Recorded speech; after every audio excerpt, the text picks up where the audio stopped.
종교개혁 500주년을 이제 곧 맞이하게 될 텐데, 이제 10월 마지막 주일이 종교개혁 500주년 주일이지요. 그래서 지금 그 종교개혁의 의미를 이렇게 연속으로 설교하고 있는데요. 지금까지 우리가 살펴보았던 것은 종교개혁의 중요한 주제가 무엇이었냐? 그것은 신앙의 본질을 회복하는 것이었다 라고 말씀을 드렸습니다. 그러면 그 신앙 본질을 회복하는 것은 어떻게 일어나게 되었느냐? 신앙 본질을 회복해야 되겠다라는 그런 그 마음의 그 뜨거움이 언제 생겼느냐? 그것은 하나님의 말씀으로 돌아가려는 여러 성서 학자들에 의해서 일어났던 것이다. 무슨 머리에 띠두르고 으쌰으쌰하는 운동가들에 의해서 일어난 게 아니라 성경을 연구하는, 말씀을 깊이 말씀 속으로 들어갔던 그런 성서 학자들에 의해서 그 운동들이 일어나게 되었다. 그리고 그러한 대표적인 성서 학자들로서 존 위클리프, 영국 사람이죠. 얀 후스, 체코 사람이죠. 그리고 에라스무스, 네덜란드 사람이죠. 지난 시간에 소개해 드렸습니다.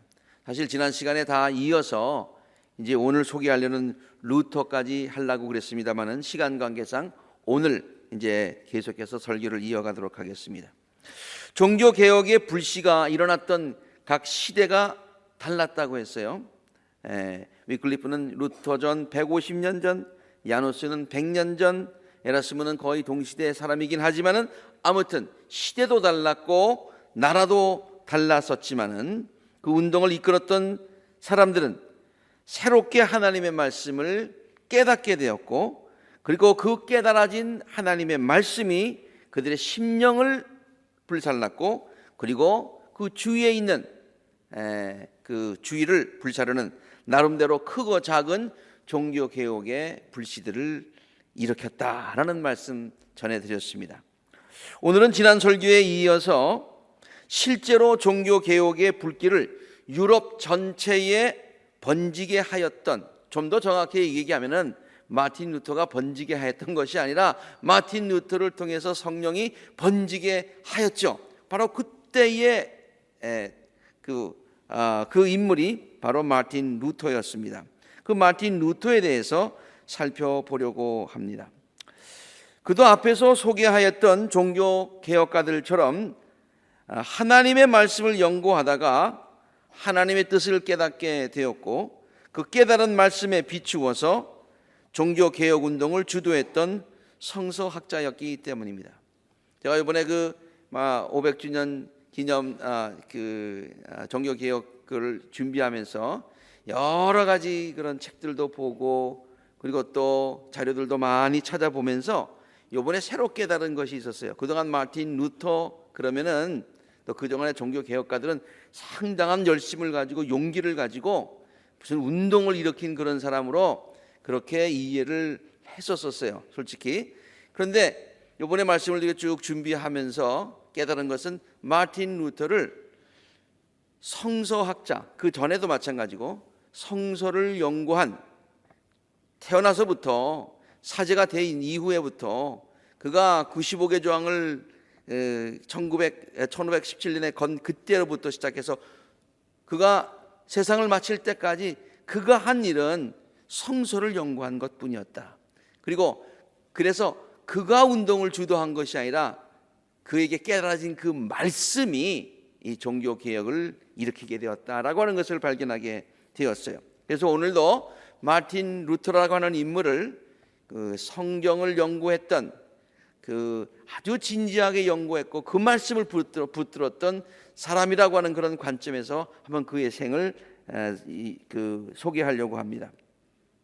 마틴 루터는 사제가 되기 전에, 신부가 되기 전에 에어프루트 대학에서 인문학으로 그렇게 대학교에서 공부도 하고 석사학위까지 받았어요. 그 당시 에어프루트 대학은 르네상스라고도 말하게 하고, 또 문예의 부흥이라고도 얘기하고, 또 인문주의라고 하는 그런 말로도 표현합니다만은 그 운동이 가장 활발하게 일어났던 그런 곳, 대학으로 알려진 곳입니다. 여러분, 르네상스 그러면은 그 말의 뜻이 무슨 말입니까? 르네상스, rebirth라고 하는 뜻이죠. 다시 일으킨다, 그런 말입니다. 뭘 다시 일으키는 걸까요? 옛날에 그 그리스 때에 있었던 철학이라든가 문학이라든가 온갖 예술, 로마 시대, 그런 모든 것들을 다시 한번 회복시키자라고 하는 그런 운동 아닙니까? 그러면 그것을 회복시키기 위해서 그리스의 여러 가지 문화나 그다음에 그 예술과 그 서적들, 철학을 공부하기 위해서는 뭘 배워야 되겠어요? 그리스 말을 배워야 되겠죠. 그리스 말이 뭐예요? 그릭이에요. 그 그릭은 뭡니까? 성경이, 신약 성경이 그릭으로 써져잖아요. 그래서 이 그 르네상스 운동이 14세기에서부터 시작해가지고 16세기까지, 지금 16세기 그러면 마틴 루터가 95개 조항을 걸었던 종교개혁을 했던 바로 그때거든요. 그때서부터 그 헬라어를 연구하는 그런 운동들이 굉장히 많이 일어나게 되었어요. 그리고 그것이 종교개혁가들에게는 성경을 연구하는 계기가 되게 되었다, 그런 얘기입니다. 그러니까 마틴 루터가 성경 보기 위해서 헬라어를 공부한 게 아니라 에어프루트 대학에 가서 인문학을 공부하면서 자연스럽게 헬라어를 공부하게 되었다. 그리고 그것은 나중에 그가 성경을 연구하는데 굉장히 중요한 툴이 되게 되었다라고 하는 것을 쉽게 짐작할 수 있지 않겠습니까? 인문학 석사 학위를 받은 후에 그는 아버지의 강권에 의해서 법학 공부를 시작을 하지요. 그 아버지는 본래 광산 광부였다가 나중에 광산을 소유한 사람이 큰 부자로 성공을 했고, 좀 신분을 상승하기 위해서 자기는 좀 늦었고 아들에게 법을 공부하게 그렇게 그 강권을 했던 것이죠. 그러나 아버지의 강권에 의해서 법을 공부하다가 그의 그 생에 큰 그 전환점을 맞게 되는데, 친구와 같이 길을 가다가 이제 그 벼락을 맞게 된 거예요. 벼락을 맞았는데 그 친구만 죽게 되었어요. 그 얼마나 무서웠던지. 여기서 생사가 갈리는 그와 같은 그때에 그가 하나님 앞에 소원을 하지요. 나를 살려주시면 내가 하나님의 종이 되겠습니다. 그래서 그가 이제 신부가 되게 되는 거예요. 여러분 생각해 보세요. 아주 좋은 대학교에 법대 가서 이제 곧 법관이 되게 되는 그렇게 그 잘 나가는 아들, 마틴 루터는 굉장히 똑똑했어요. 그래서 공부도 잘했어요. 기대를 크게 가졌는데 갑자기 어느 날 어느 부흥회 가가지고 은혜 받고 와서 나 아프리카 선교사라고 가겠다. 그러면 그 부모의 마음이 어떻겠어요? 할렐루야 그러겠어요? 옆에 집 아들이 간다 그러면 은혜 받을 거야. 근데 우리 집 아들이 간다 그러면은 조금 그렇지 않습니까? 지금 그런 입장인데, 아무튼 그렇지만은 아버지의 만류에도 불구하고 그가 그 에어프루트의 아우구스티누스 수도회에, 그 대학교 근방에 있는 수도회에 아주 엄격하게 신앙 훈련을 하는 그런 거기에 들어가서 이제 사제 수업을 받고요. 1507년에 신부가 됩니다. 서품을 받는다고 그런 말로 하죠. 신부가 되는데, 이 1507년이라고 하는 것은 1517년이라는 것을 항상 기준으로 본다면은 뭐예요? 10년 전에 그가 95개 조항을 내오기 10년 전에 이제 서품을 받습니다. 서품을 받고 나서 끝난 게 아니에요. 그가 계속해서 그 이후에 그의 행적들을 쭉 보면은, 그의 자서전을 쭉 읽어 보면은 성서를 깊게 연구하는 학자의 길로 외골수로 갔던 것을 발견할 수 있습니다. 신부가 된 지 5년 후에 그 옆에 있는 또 같은 동네인데요, 비텐베르그라고 하는 곳인데요, 그가 그 비텐베르그 성당에다가 이제 그 95개 조항을 걸었는데, 거기에 속해 있는 대학교에서 계속 공부를 하고 신학 박사학위를 받습니다. 신학 박사학위를 받고 무슨 뭐 조직신학 뭐 이런 걸 공부한 게 아니라 성서신학을 공부했어요. 그리고 나서는 그 학교에서 마틴 루터가 공부를 잘했어요. 그래서 그 학교에서 스카웃 돼가지고 자기네 학교 졸업생인데 교수를 시켰어요. 그래서 성서학 교수가 되어가지고, 그래서 마틴 루터가 신학 박사하고 박사학위를 받고 성서학 교수가 된 것은 그가 95개 조항을 걸기 5년 전의 일이었고요. 그 5년 동안 그는 신학 박사학위를 받고 새로 교수가 돼가지고 성서학을 가르치면서 성서를 깊이 연구해서 코스들을 가르쳤는데, 그 가르친 성서가 뭐냐면은 시편 강해, 그 다음에 로마서 강해, 그리고 갈라디아서를 강해를 했어요. 특별히 여러분, 이 로마서와 갈라디아서는요, 정말 그 신약 성경 전체 중에 복음이 무엇인가 하는 것을 우리에게 너무나 잘 가르쳐주는 꽃이라고 볼 수 있는 그런 책 아닙니까? 이 로마서와 갈라디아서를 보면서 이 마틴 루터의 마음 가운데 뜨거움이 있었을 거예요. 제가 대학교 때 말이죠, 어느 그 성경을 공부하는 그런 같이 공부하는 거기에 가가지고, 그때도 뭐 CCC도 있고 UBF도 있고 뭐 그랬었는데 말이죠. 그때 한번 제가 거기 가서 이 로마서를 배웠는데 말이죠, 그의 저 대학생인 저의 마음 가운데 그냥 그 뜨거운 걸 경험한 적이 있었어요. 와, 이게 복음이구나, 정말 이런 것이구나 라고 하는 것을 깨달았던 그런 감동이 기억나는데요, 아마 이 마틴 루터가 로마서와 갈라디아서를 연구하고 가르치면서 그런 감동을 받았던 것 같아요. 그리고 그 감동을 가지고 깨달은 것을 가지고 그 정확한 자기가 발견한 자를 가지고 그 당시에 캐톨릭 교회가 가르쳤던 모든 것들을 재보기 시작하니까 다 틀렸어요. 다 지수가 틀렸어요. 특별히 이 면죄부를 파는 그 캐톨릭의 그 당시에 그 막 면죄부가 팔리는 그것을 보면서 성경에 보니까 없는 거예요. 그게 교회 가르침이 분명히 틀렸어요. 그래서 그는 대학교 교수로서 지금 하고 있는 면죄부 판매, 그리고 교황의 권위, 이것이 성경에 정말 있는지 한번 같이 생각해 봅시다. 한번 같이 얘기해 봅시다. 내가 토론 제목은 1, 2, 3, 4, 5, 6, 7, 8, 95 그렇게 해가지고 딱 붙인 거예요. 무슨 뭐 뒤집어 풀려고 붙인 게 아니었어요. 성경에 정말 있는 것이냐, 제가 이 성경에 이것이 정말 하나님의 말씀이냐라는 이 설교 말씀의 제목처럼 이게 정말 하나님의 말씀이냐라고 하는 것을 같이 생각해 보기 위해서 붙인 거예요. 여러분, 종교개혁의 기치를 들면서 그가 중요했던 중요한 표어들이 솔라로 시작되는, 라틴어의 솔라, 유일하다, only라는 말로 시작되는 것들이 있어요. 어떤 사람은 뭐 5개로 얘기하고 있습니다만 대표적으로 우리가 잘 알고 있는 것이 3개가 있습니다. 그것은 뭐냐? 오직 성경, 하나님의 말씀이 가장 중요하다. 솔라 스크립투라, 교회도 아니고 전통도 아니다, 오직 성경이다.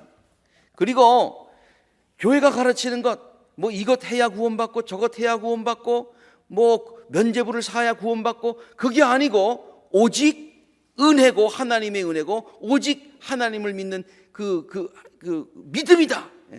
돈으로도 못 가요 하나님 나라, 권리로도 못 가요 하나님 나라. 뭐 그런 우리 어린이들이 찬송을 부르듯이 돈으로도 못 가요, 면죄부로도 못 가요, 다 못 가는 거야. 오직 믿음, 오직 은혜다. 솔라 그라티아, 솔라 피데. 이 말이 종교 개혁을 하면서 내걸었던 캐치프레이즈인데, 그걸 어디서 발견했을까? 쉽게 여러분 짐작할 수 있겠죠. 갈라디아서, 로마서를 공부를 하면서 마틴 루터가 깨달았고 그것을 전했고, 그래서 그것 가지고 많은 사람들에게 전하다 보니까 종교개혁이 일어나게 되었다고 하는 거예요.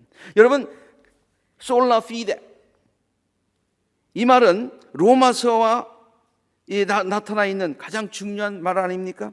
나는 복음을 부끄러워하지 않습니다. 이 복음은 유대 사람들을 비롯하여 그리스의 사람이 이르기까지 모든 사람을 믿게 하는 하나님의 능력입니다. 그러면서 뭐라고 그랬어요? 하나님의 의가, 하나님이 right이라고 보는 하나님의 righteousness가 어디에 나타나 있느냐? 복음에 있는데 믿음으로 믿음에 이르게 하는 것이다. 이것은 성경에 기록된 바 의인은 뭐래요? 믿음으로 살 것이라. 의인이라고 하는 것은 믿음으로 되는 것이지 행위로 되는 것이 아닙니다. 이 말에서 깊이 깨닫고 솔라 피데를 외치게 된 바로 그 성경 말씀이 로마서 1장 17절의 말씀이에요. 그러면서 예를 듭니다. 로마서에는 또 이렇게 예를 들지요. 아브라함의 예를 들면서 아브라함이 나이가 100세가 되어가지고 이제 애를 낳을 수가 없어요. 사라도 마찬가지예요. 그렇지만은 그는 끝내 하나님의 약속을 의심치 않고 믿었다고 했어요. 더욱더 굳게 믿으며 하나님께 영광을 돌렸다고 했어요. 그러면서 그는 하나님께서 스스로 약속하신 바를 능히 이루실 것이라고 굳게 확신했어요. 하나님을 믿었어요. 하나님은요, 아브라함이 부족한 게 많이 있었지만은 이것을 아브라함의 믿음을 그의 의로움으로 인정하셨습니다. 이게 로마서에 나오는 얘기예요. 루트가 이것을 발견했어요. 다른 것으로가 아니라 하나님을 믿는 믿음, 솔라 피데, 이것을 외치게 되었던 것이죠. 솔라 그라티아라고 외칠 수 있었던 근거도 성경에 있는 거예요. 로마서를 공부하면서 사람은 그리스도 예수 안에 있는 속량을 힘입어서 시작 하나님의 은혜로 값없이 의롭게 하여 주심을 믿습니다. 하나님의 은혜입니다. 모든 것이. 네. 갈라디아서 2장 27절에는 갈라디아서를 공부하면서 또 이것을 확인했어요. 나는 하나님의 은혜를 헛되게 하지 않습니다. 의롭게 하여 주심을 의롭게 되는 것이 율법으로 되는 것이라면 그리스도의 죽음은 헛된 것이 되는 것입니다. 그리스도께서 왜 죽으셨느냐? 우리에게 은혜를 베푸시기 위해서. 은혜가 중요한 것입니다 라고 하는 것을 갈라디아서에서 가르치고 있는 거예요. 공부하다가 이걸 깨달게 된 거예요. 루터가 이러한 성경의 말씀들을 깊이 연구하고 가르치다가 큰 깨달음을 얻게 되었던 것이죠. 그리고 그러한 기독교의 중요한 가르침에 비추어 볼 때 그 당시 캐톨릭 교회의 가르침이 너무 틀려도 너무 틀려요. 그래서 그가 문제를 제기했던 것이 95개 조항을 비텐베르크 성당에 걸면서 그것들을 성경에 비추어 토론해보자고 지어냈는데 그 95개 조항을 다 얘기할 수는 없고 그 중에서 몇 개만 그가 성경에 비추어서 이것이 잘못됐다라는 것을 한번 살펴보도록 하겠습니다. 27번에 이런 얘기를 해요. 연복의 안에 던진 돈이 딸랑 소리를 내자마자 영혼은 연옥에서 벗어나서 천국으로 간다. 이렇게 교회가 가르치는데 Where did you get it? 이거 성경에 어디 있냔 말이에요. 그런 말이에요. 이건 인간의 학설을 가르치는 것이다. 32번 면제 증서에 의해서 자신이 구원받았다고 그렇게 스스로 믿는 것. 나 면제부 샀어. 그러면 나는 구원받았어. 그렇게 하는 것은 그렇게 가르치는 사람과 함께 영원히 저주를 받을 것이다. 그러니까 이 말은 무슨 말입니까?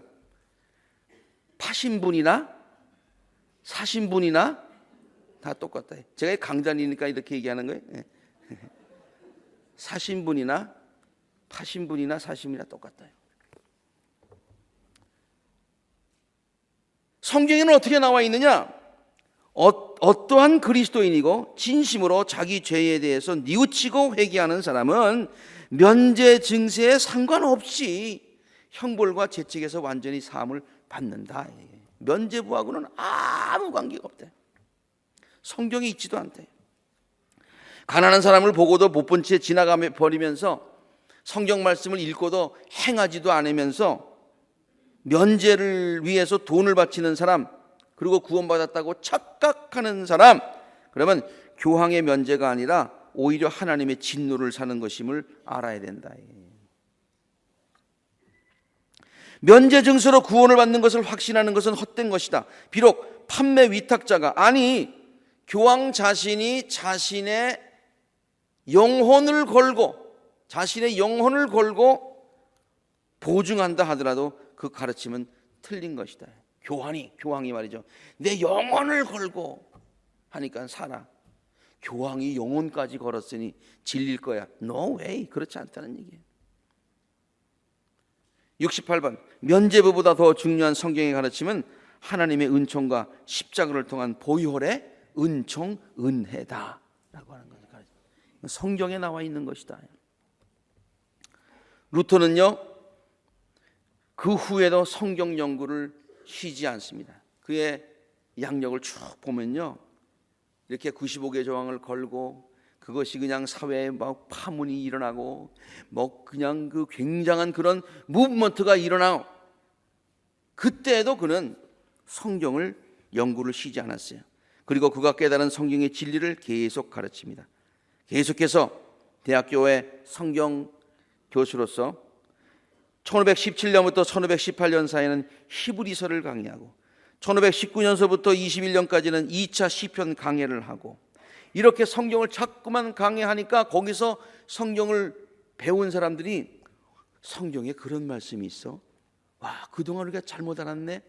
해가지고 점점점 입에서 입으로 소문이 나고 술렁술렁 거리게 되자 드디어 교회는 보름스에서 종교 재판을 열게 됩니다. 교회가 그를 처형하기 위해서 종교 재판을 연 것이죠. 이제는 안 되겠다. 이제는 정리해야 되겠다. 그는 종교 재판에 자리에 나가지 말라고 권유하는 그의 지지자들에게 다음과 같이 말합니다. 얀 후스를 옛날에 100년 전에 불태웠을지 모르지만은 그가 주장하였던 성경으로 돌아가자는 그 말, 하나님의 말씀, 그 진리까지 불태우지는 못했다. 그런 얘기예요.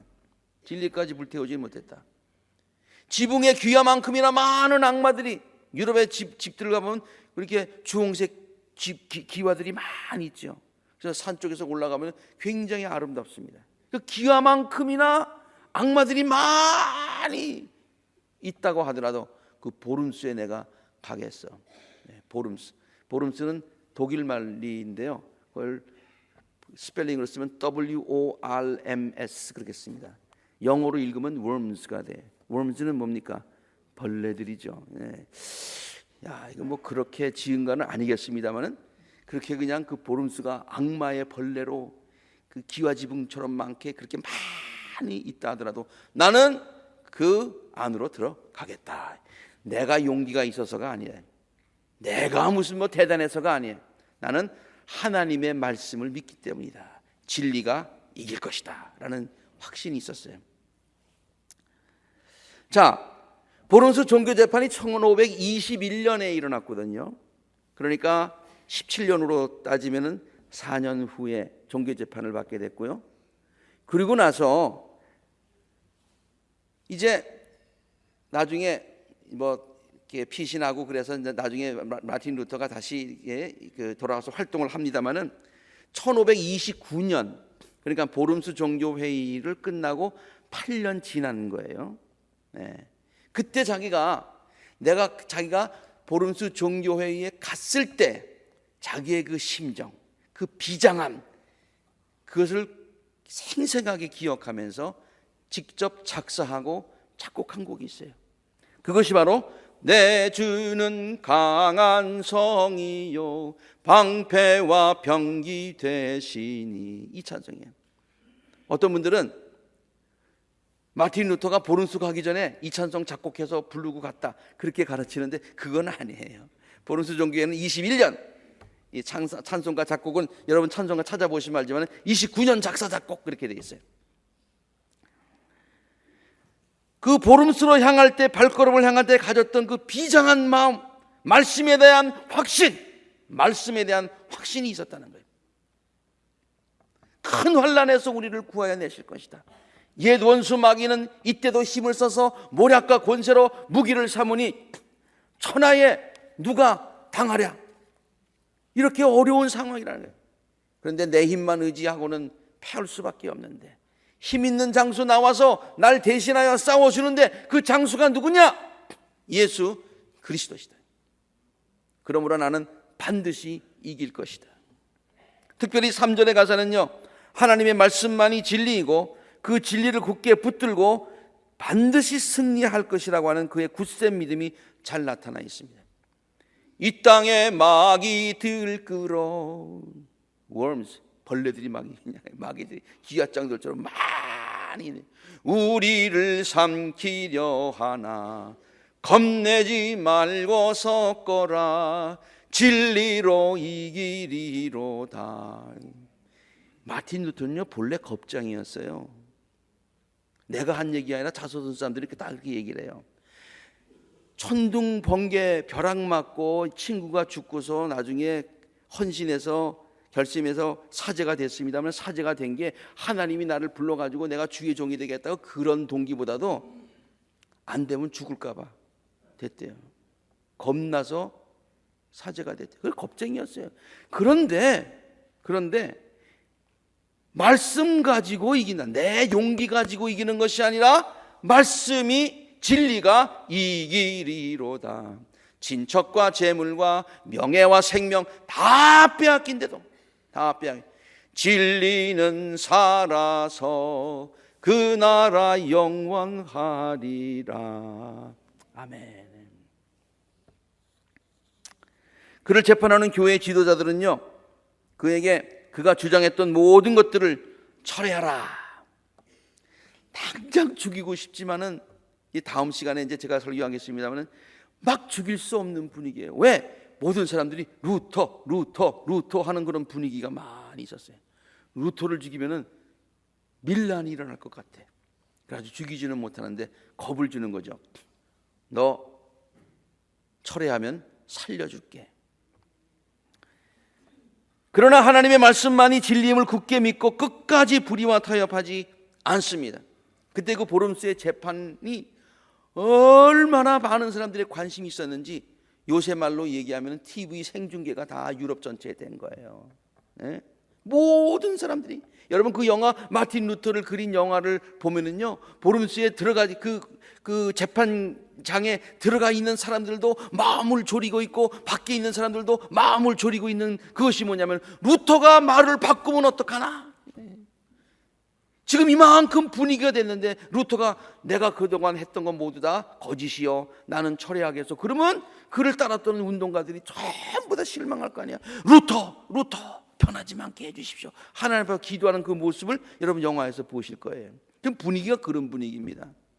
당장 죽이지는 못해. 철회하라 협박만 하는 거예요.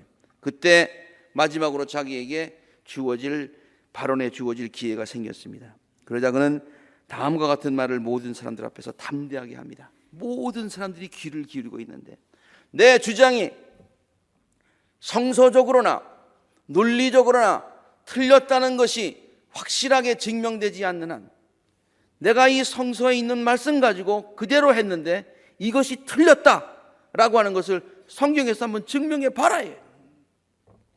그렇지 않는 한 나는 나의 주장을 절대로 철회할 수 없다. 만일 내가 무조건 나의 주장을 교회 압력에 의해서 처리한다면 그것은 나의 신앙 양심에 위배되는 것이다. 나는 신부다, 사제다. 어떻게 내가 내 신앙 양심에 거스리면서 나 살겠다고 하나님 말씀 부인하느냐? 그런 얘기예요.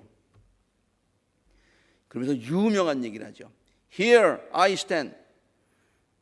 내가 서 있는 것은 이 말씀 위에, 이 입장 위에 나는 지금 계속 굳건히 서 있다. 나에게 다른 길은 없다. I can do no other. God help me. 아멘. 그러고 내려오는 거예요. 여러분 지금 이 장면 보면은 그가 딱 설명을 하는데 바로 지금 마틴 루터가 서 있는 그 자리가 옛날에 마틴 루터가 서서 그 얘기했다고 해서 지금 거기 가 보면은 이렇게 두 개 이렇게 동으로 해가지고 만들어놨어요. 그래서 거기 쏙 들어가서 서 있을 수가 있어요. 그래서 제가 거기 한번 들어갔죠. 딱 들어가서 Here I stand, I can do no other. Oh God help me. 아멘. 한 번 하니까 얼마나 기분이 좋으네. 제가 그걸 찍어왔어요. 그래서 한번 이 설교할 때 꼭 보여드리려고 그랬는데 제가 이걸 보여드리면 괜히 제가 이렇게 나타나는 것 같아서 제가 안 하겠습니다. 그냥 준비는 했지만 보여드리지는 않겠어요. 얼마나 감동인지 몰라요. 하나님 말씀 위에 내가 서 있습니다. 다른 방법 없습니다. 하나님, 내가 이거 계속해서 붙들고 갈 수 있도록 God help me. 도와달라. 근데 그 당시 분위기가 제가 그랬잖아요. 마틴 루터를 죽일 수 없는 그런 분위기였어요. 많은 지지자들이 있었어요. 그 당시 성주들이, 귀족들이 마틴 루터를 많이 도왔어요. 곧 도움 얘기는 제가 다음 시간에 말씀을 드릴게요. 그래서 마틴 루터를 지금 그 보름스 시내에서 쫓아낸다는 얘기는 쫓아내고 가서 뒤로 가서 알아서 처리해, 이렇게 계획을 세웠는데, 그 교회가 알아서 처리하기 전에 먼저 손쓴 사람이 있었는데, 그 사람이 영주 프리드리 현제라고 하는 사람이에요. 루터가 살고 있는 그 지역 관할 영주였습니다. 그를 안전하게 보호하기 위해서 바르트브루크 성으로 그를 인도하게 됩니다. 마틴 루터도요, 죽는 줄 알았어요. 탁 해가지고 착 뒤집어 씌우고 샥 가는 거예요. 눈 떠보니까 어느 성에 와 있는 거예요.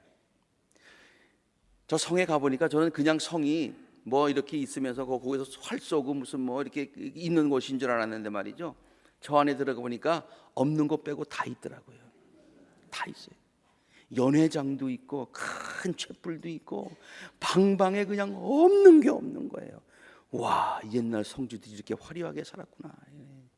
그런데 그거 화려한 곳에 사는 것이 아니라, 왜? 그 성주 안에 있는 사람들도 혹시 마틴 루터가 있는 것을 하면 슬쩍 해가지고 마틴 루터 여기 있어요. 그렇게 하면 마틴 루터 저 성을 쳐들어올 거 아니에요.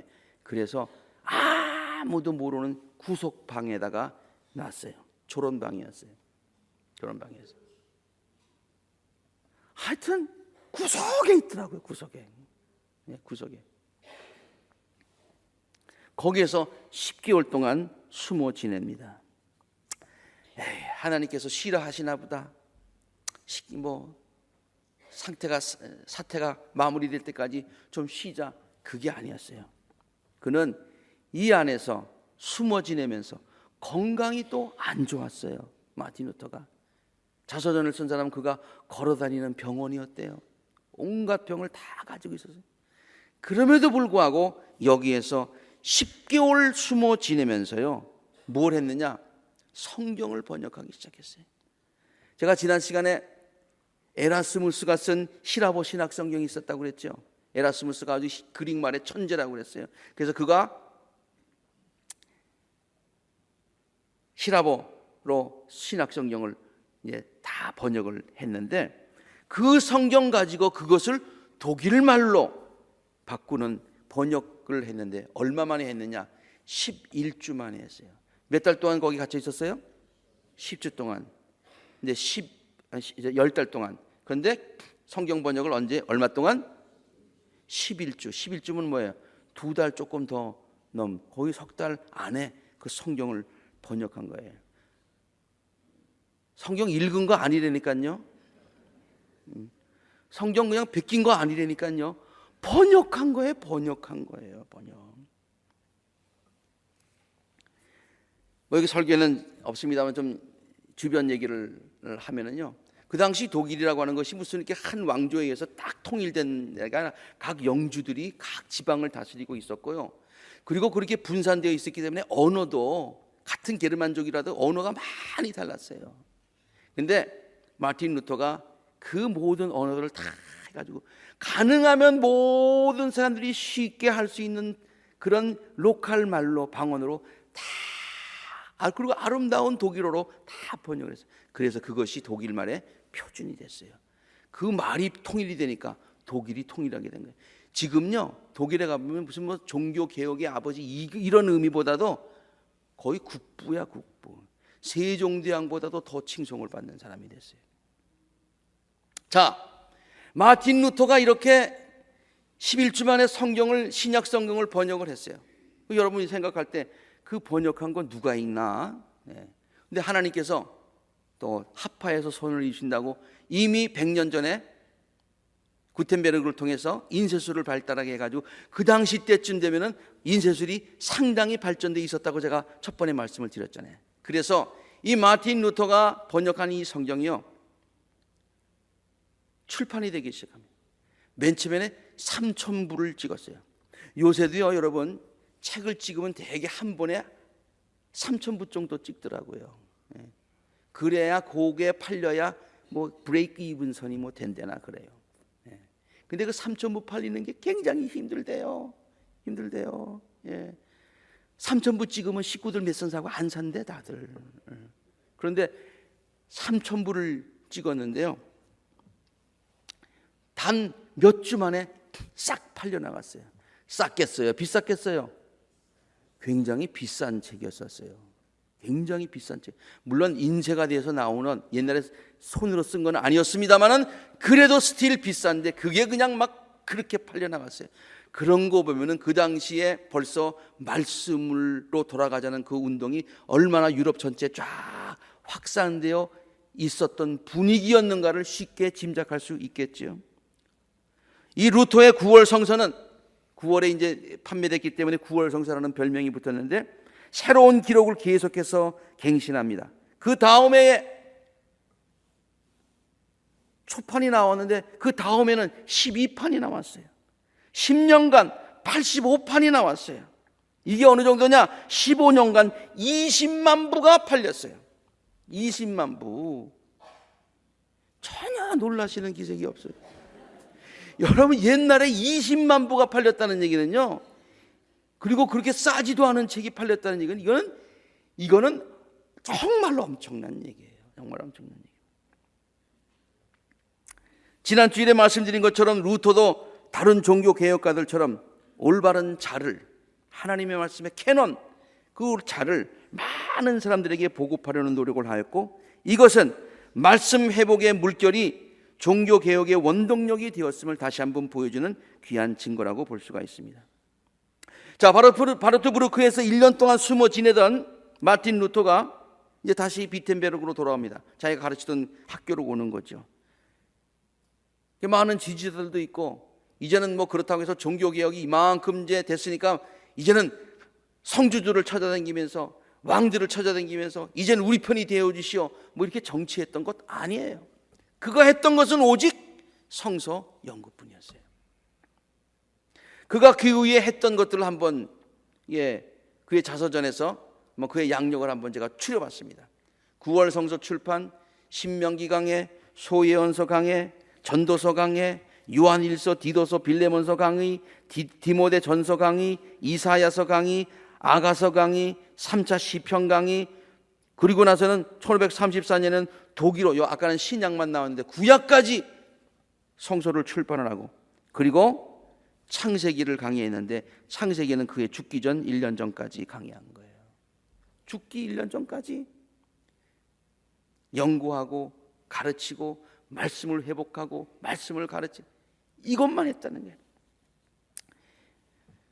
그의 이러한 삶은요, 종교개혁이 말씀으로 돌아가는 신앙운동을 통하여 시작되고 확산되고 확립되었다.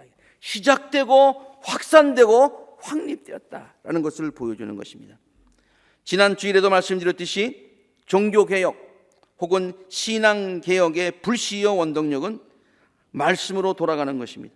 이것은 루터가 살던 시대나 오늘날 우리들의 시대에도 동일하게 적용되는 원칙이요, 또 오늘날 모든 교회와 성에 꼭 필요한 신앙운동입니다.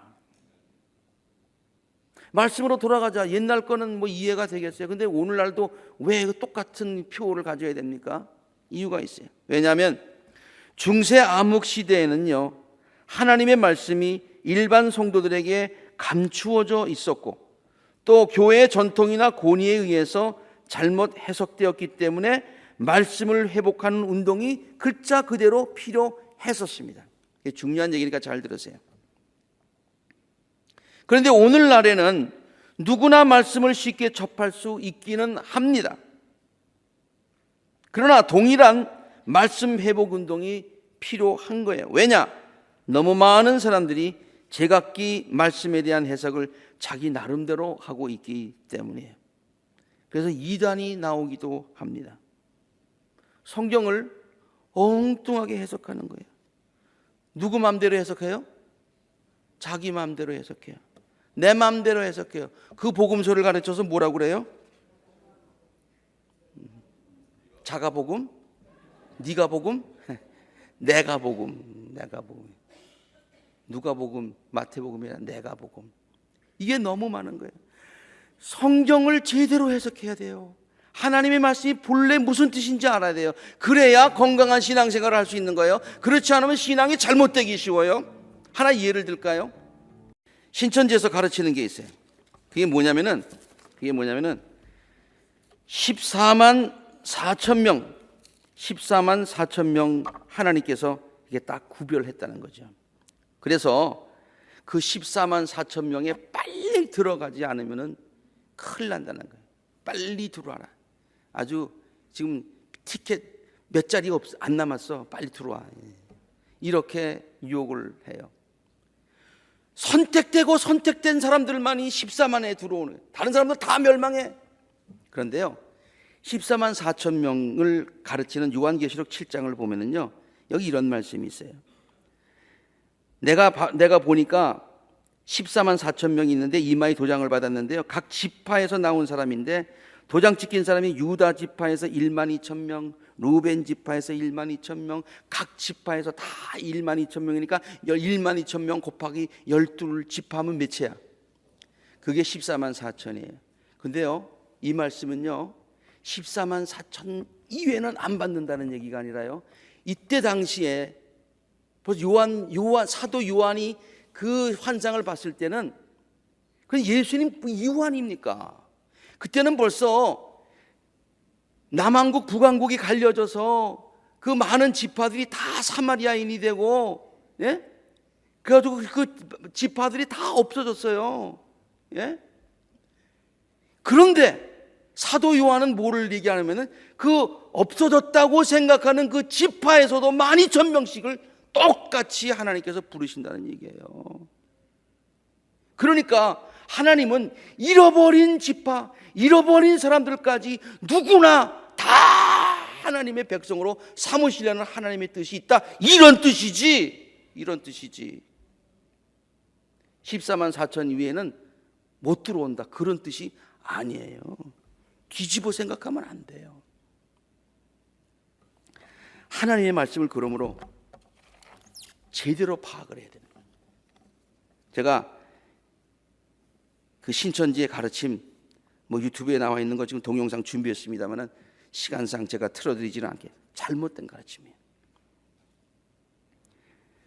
이단에서만 말씀이 왜곡되는 것이 아닙니다. 일반 교회 강단에서 선포되는 말씀도 잘못 해석되어 전달될 때가 많이 혹은 종종 있음을 알고 있습니다.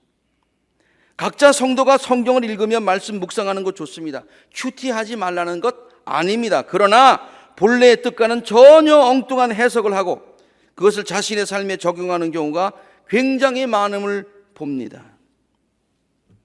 성경을 읽다가 하나님의 말씀 깨달았다는 거예요. 하나님의 응답을 받았다는 거예요. 그러나 아닌 경우가 많거든요. 이것은 마치 홍수가 나서 물은 넘쳐 많은데 먹을 생수가 부족한 현상과 비슷한 거예요. 옛날에는 생수가 감춰졌어. 교회만 가지고 있었어. 잘못된. 그래서 그 생수를 회복하자 그런 운동이었어요. 그런데 요새는요, 물이 너무 많은데 어느 게 생수인지를 알아야지 제대로 생수를 찾자, 그런 얘기예요. 말씀을 바로 이해하기 위해서 말씀 속으로 깊이 들어가야 됩니다. 그 말씀의 객관적인 해석이 무엇인지 이해하기 위해서 성서학자들이든 주석들도 참고해야 됩니다. 주석은요, 목사에게만 필요한 게 아니에요. 우리들도 읽으면서 봐야 돼요. 제가 맨 처음에 설교 준비할 때 주석도 참고해야 됩니다. 그러다가 아니다, 한 곳만 가지고 안 된다. 주석들도 참고해야 됩니다. 그렇게 썼어요.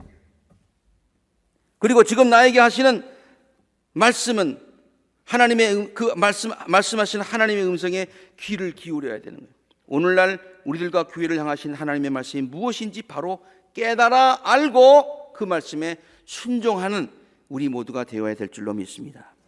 그러면 그 말씀은 우리 안에서 살아 역사하게 될 것입니다. 그 말씀이 종교개혁가들의 마음속에 살아 역사해서 놀라운 변화를 일으켰듯이 동일하게 오늘날에도 같은 역사가 있게 될 줄로 믿습니다. 어떤 양날 칼보다도 더 날카로워서 우리의 속을 꿰뚫어 혼과 영을 갈라내고 관절과 골수를 갈라놓기까지 하며 마음에 품을 생각과 의향을 가려내게 될 것입니다. 그러면 우리 모두는 말씀이 일으키는 부흥의 역사를, 축복의 역사를 경험하게 될 줄로 믿습니다.